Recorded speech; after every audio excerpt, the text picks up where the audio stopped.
ಕಾಶಿ ಕ್ಷೇತ್ರದ ಪಂಚಕ್ರೋಶಿ ಅಂತರ್ಗತವಾದ ಅಚಲಾಧಾರ ಕ್ಷೇತ್ರದಲ್ಲಿದ್ದೇವೆ. ಕಾಶಿಯಲ್ಲಿಯ ಪಂಚಕ್ರೋಶಿ ಯಾತ್ರೆಯು ಅತ್ಯಂತ ಮಹತ್ವಪೂರ್ಣವಾಗಿದೆ. ಕೆಳದಿಯ ಶಿವಪ್ಪನಾಯಕ ಮಹಾರಾಜರು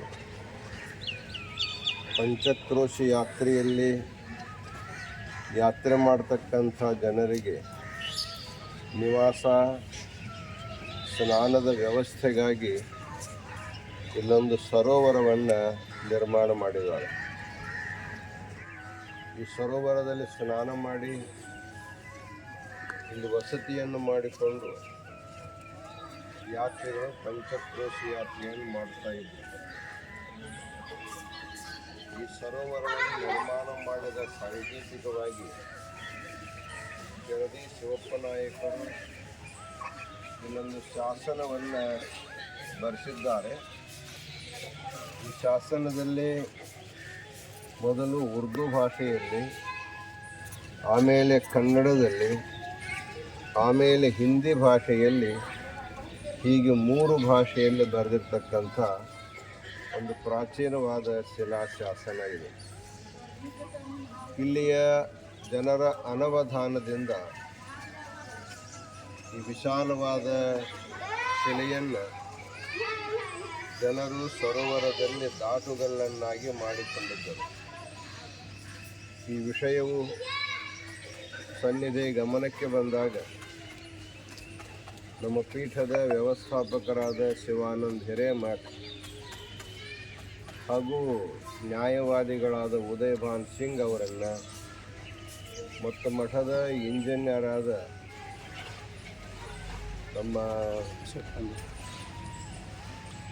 ಅಶೋಕ್ ಪಾಂಡೆ ಅವರನ್ನು ಕಳಿಸಿಕೊಟ್ಟು ಇಲ್ಲಿ ಜನರ ಸಹಯೋಗದೊಂದಿಗೆ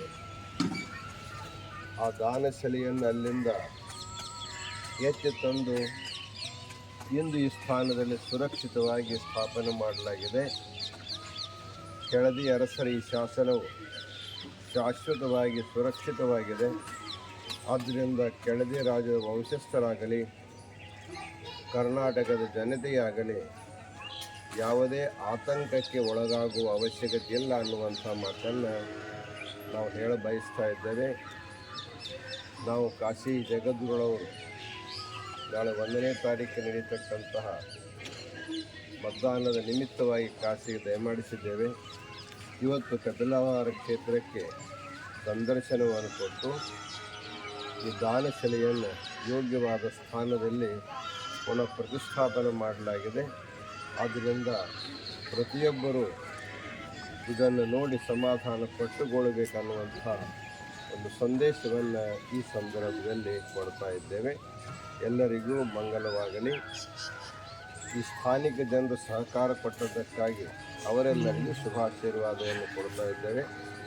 ಈ ಸಮಾರಂಭದಲ್ಲಿ ನಮ್ಮ ಗುರುಕುಲದ ಬಿಸನಹಳ್ಳಿ ಪಾಠಶಾಲೆಯ ವಿದ್ಯಾರ್ಥಿಗಳು ಸಹ ಈ ಕಾರ್ಯಕ್ರಮ ಪಾಲ್ಗೊಂಡಿದ್ದಾರೆ. ಎಲ್ಲರಿಗೂ ಅನಂತ ಮಂಗಲಾಶೀರ್ವಾದಗಳು.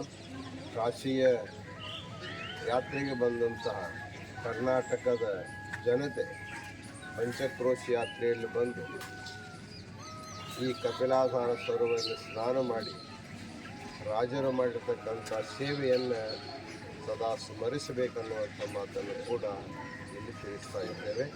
ಸರ್ವರಿಗೂ ಮಂಗಲವಾಗಲಿ. ಓಂ ಶಾಂತಿ ಶಾಂತಿ ಶಾಂತಿ. ಗುರು ಬ್ರಹ್ಮ ಗುರು विष्णु गुरुदेवो महेश्वरा गुरु साक्षात् परब्रह्मा तस्मै श्री गुरवे नमः। गुरु ब्रह्मा गुरु विष्णु